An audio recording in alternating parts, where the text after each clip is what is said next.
Questions remain tonight about Saturday's assassination attempt against former President Trump. How did the gunman go unnoticed by the Secret Service?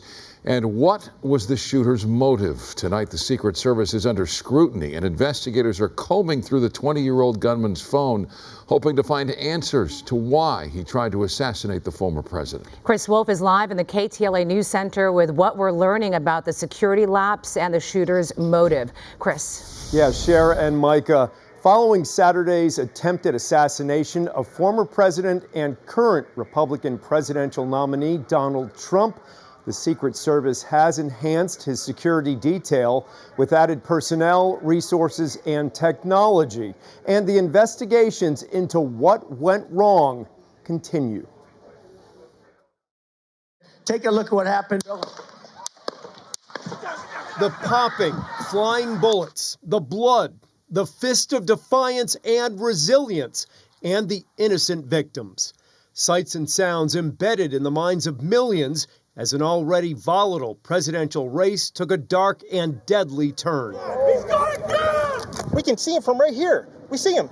You know, he's crawling. How was a young man armed with a high-powered rifle able to climb a building less than 200 yards from the stage at a Trump political rally in Pennsylvania and open fire, striking the former president and at least 3 supporters in the stands behind him, killing one of them?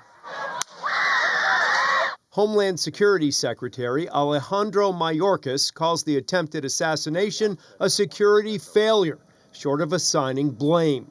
The Secret Service's apparent failure to secure the rooftop used by the sniper, reportedly one of the most basic preparations for public speaking events, has thrown the agency under the microscope, raising questions about staffing, training, strategy, and leadership. I think what you're going to see coming up is a refocus, focusing in on attention to detail. Let's get rid of complacency. Both President Biden and former President Trump are constantly the subject of threats. We are in a heightened and very dynamic threat environment. The Homeland Security Secretary says officials are assembling a team to conduct an independent review of the apparent security lapses during the Trump rally on Saturday. Lawmakers on Capitol Hill are launching their own inquiries into the deadly gunfire. The motives behind the assassination attempt remain a mystery, but the man pulling the trigger is not. Authorities identify him as 20-year-old Thomas Matthew Crooks from the Pittsburgh suburb of Bethel Park. They believe he acted alone and say he carried explosives in his car to a location near the rally.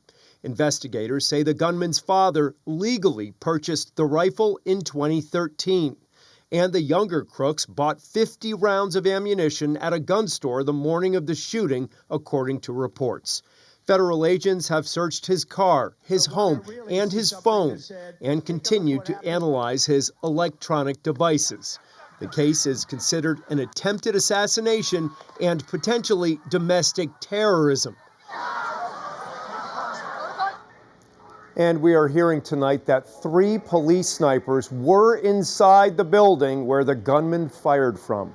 The rally attendee who was killed has been identified as 50-year-old Corey Comparatore, a husband, father, and former fire chief. He's being praised as dying a hero, jumping on top of his family to shield them from bullets. Live in the News Center, I'm Chris Wolf, KTLA 5 News. Chris, thank you.